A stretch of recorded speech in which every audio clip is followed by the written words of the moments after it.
আসসালামু আলাইকুম, সবাই কেমন আছেন? আশা করি সবাই খুব ভালো আছেন। চলে আসলাম ওমান থেকে আপনাদের মাঝে নতুন আর একটা ব্লগ নিয়ে। আশা করি সবার অনেক ভালো লাগবে, অবশ্যই সাথে থাকবেন।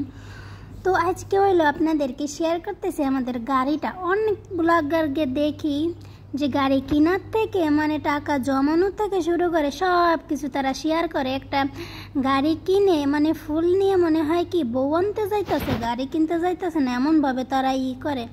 ভাই আমাদের আর অত তো নাই, বাট আমরা সিম্পল গরিব, ঠিক আছে? এই জন্যে আমাদের অত ভিআইপিভাবে গাড়ি কাউকে শেয়ার করার কোনো প্রয়োজন নাই।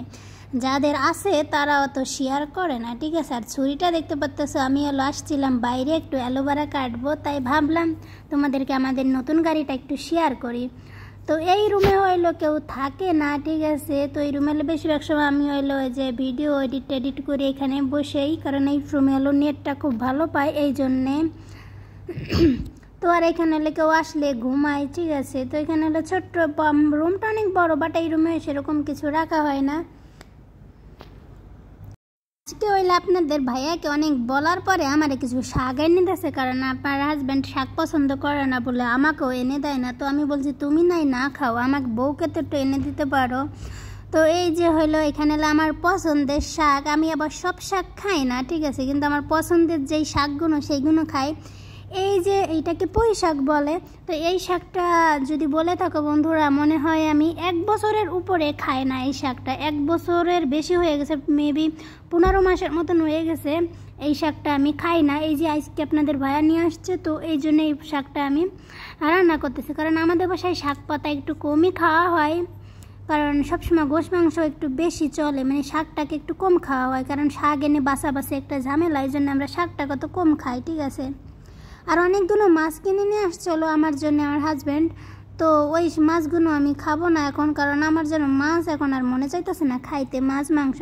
তো ভাবলাম আজকে হলো এই যে এই ওর মানে 2-3 পিস মাছ দিয়ে শুধু এটা রান্না করব, কারণ এই শাকটা শুধু আমি একাই খাবো।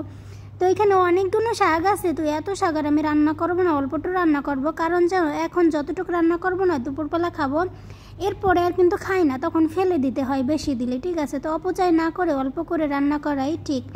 তো এখানে এলে যে ছোটো ছোটো শাকগুলো, এগুলো জালি বেশি, তো ভাবলাম এইগুলো হইলো নিয়ে এখন আমি রান্না করব। আর খুবই সিম্পলভাবে রান্না করব। আমি কিন্তু বন্ধুরা এত ভালো রান্না করতে পারি না, ঠিক আছে? শাক সবজি এত বলে এখনও রান্না করতে পারি না। এই যেরকম পারি সেরকম রান্না করে আমি এত শাকটাকে বা একটু সবজি টবজি এগুলো একটু কমই রান্না করতে পারি সুন্দর করে, ঠিক আছে? আর মাংস টাংস একটু মোটামুটি যাই হোক চলে, কিন্তু শাক সবজি অতটা ভালো হয় না আমার হাতের রান্না, কারণ আমি কোনোদিনও এরকম পুঁই শাক বলেন কোনো শাক কখনো রান্না করিনি। বিয়ের পরে শ্বশুরবাড়ি আজ তোমাদের কোনোদিনও আমি একটা রান্না করিনি, কারণ আমার শাশুড়ি মাও কখনো আমাকে রান্না করতে দিইনি, আর বাপের বাড়ি তো জীবনে প্লেট খান ধুইয়েও খাইনি। তো এই জন্য কিন্তু এতটা রান্না করাই আমি খুবই একদমই কাঁচা, অতটা পারি না। ইউটিউব দেখে দেখে একটু শিখছি, সেভাবেই রান্না করি। আর আপনাদের ভাইয়া বা মাশাআল্লাহ অনেক ভালো রান্না করতে পারে, এই জন্য আমাদের বেশি সমস্যা হয় না। আপনাদের ভাইয়া আমাকে রান্না করে করে খাওয়ায়, কারণ আপনাদের ভাইয়া অনেক সুন্দর রান্না করতে পারে। তো এইখানে এলো রসুন আর পেঁয়াজ দিয়ে দিলাম, আর এখানে হলো আমি দিয়ে হলো একদম মানে সব কিছু দিয়ে এখন আমি একটু সেদ্ধ করে নেয় না, সব কিছু দিয়ে ওই টাইপের রান্না করবো। হাতে মাখিয়ে একবার তেল টুল দিয়ে কষাই করে নেবো শাকটাকে একবার। এরপরে হইলো পেঁয়াজ রসুন ভাইটে ওইটাকে আবার ব্লেন্ডার করে না এর উপরে আমি অ্যাড করে দেবো, মানে তরকারির উপরে দেবো। আর মাছটা একটু ভেজে দেবো, মাছটা হলো পরে দেবো, ঠিক আছে? এখন না। তো এখন হলো এটুকু আমি রান্না করে নেব, সুন্দর করে মাখাইয়ে নেব। আর এখানে হলো যত মশলা আছে না সব আমি দিয়ে দিলাম। অনেকে আছে এভাবে রান্না করে না, ঠিক আছে, কিন্তু আমি রান্না করি, ঠিক আছে? আমার হইলো যখন যেভাবে ভালো লাগে না সেভাবেই রান্না করি, ঠিক আছে? তো এখন যে আমি হলো সবসময় শর্টকাটে রান্না করার চেষ্টা করি, ঠিক আছে? মশলা কষাই কষাই রান্না করতে আমার ভালো লাগে না, এই জন্য আপনাদের ভাইয়া আমাকে রাগ করে, বলে তুমি কেন রান্না বাড়া করতে পারো না, ঠিক আছে? এখন রান্না করতে পারলেও কিছু না, না পারলেও কিছু না, যেমন পারি তেমন করি। মানে আমি যেহেতু খাই, এখানে তো আমার কেউ খাইতেছে না, ঠিক আছে? যে খাবার খারাপ হইলেও কেউ কিছু বলতে আসতেছে না, ভালো হইলেও কেউ কিছু বলতে আসতেছে না, ঠিক আছে? যেহেতু একাই খাবো অত সমস্যা নেই, তারপরেও কিন্তু ভালোই হয়, কারণ অত শাকসবজি যেহেতু খাওয়া হয় না, মাঝে মাঝে খাই, বেশি না। আর এইখানে হলো কিছুটা কলমি শাক অ্যাড করছি।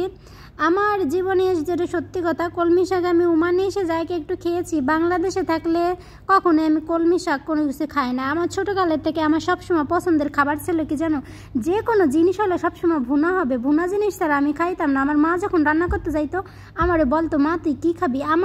আমাদের বাড়িতে যখন রান্না করতো না, আমার পারমিশন ছাড়া না আমার মা কখনো রান্না করতে যাইতো না, যে আমি কি খাবো। তারপরে হইলো আমার মা রান্না করতো, মার পছন্দ মতন মা কখনো রান্না করতে পারতো না, কারণ আমার কিন্তু আপন মা নয়, আমার সৎ মা। তারপরও মাশাআল্লাহ আমার সৎ মা কিন্তু আমাদের অনেক যত্ন করে বড় করছে। আর তারপরেও কিন্তু এখন আলহামদুলিল্লাহ আমার মা অনেক ভালো আছে, আমাদেরকে এখনও অনেক ভালোবাসে, অনেক যত্ন করে। কিন্তু কেউ কখনো বলতে পারবে না যে আমাদের সৎ মা, কারণ আমার আপন মা মারা গেছে অনেক ছোটোকালে। এরপরে হইলো আমার বাবা বিয়ে করে এনেছিল, তারও কিন্তু কোনো সন্তান ছিল না, তারও অল্প বয়স ছিল। সেও আমাদেরকে অনেক আদর যত্ন করে কখনো মানে বড় করেছে। সেও কিন্তু আমাদেরকে কোনো দিনও গায়ে হাত দিনি। মানুষের কাছে শুনি সৎ মা কাকে গায়ে হাত দেয়, এটা করে সেটা করে। আলহামদুলিল্লাহ আমাদের মা কিন্তু কখনো আমাদের শুয়েও কথা বলেনি, মানে নিজের মার থেকে যদি বলেন দুগুণ ভালোবাসা দিয়ে সে আমাদেরকে বড় করেছে। যেমন নিজের মা কিছু হলে তো গায়ে হাত দেয়, কিন্তু সে কখনো সাহস করেনি গায়ে হাত দেওয়ার। আলহামদুলিল্লাহ অনেক অনেক ভালো আমাদের মা। এরকম মা যদি সবাই পায়, যাদের মা নাই, আসলে ভাগ্য লাগে, ঠিক আছে। তো এখানে হলো দেখেন ডিম নিয়ে আসছিল, ডিমের ভিতরে দেখি 3-4টা ডিম ভাঙ্গে একদম উল্টা পুল্টা ইয়ে গেছে। আর ভিডিওটা ভালো লেগে থাকলে বন্ধুরা আমার চ্যানেলকে সাবস্ক্রাইব করতে একদমই বলবেন না। অবশ্যই সবাই আমার সাথে থাকবেন। তো ভালো থাকবেন সবাই, আল্লাহ হাফেজ।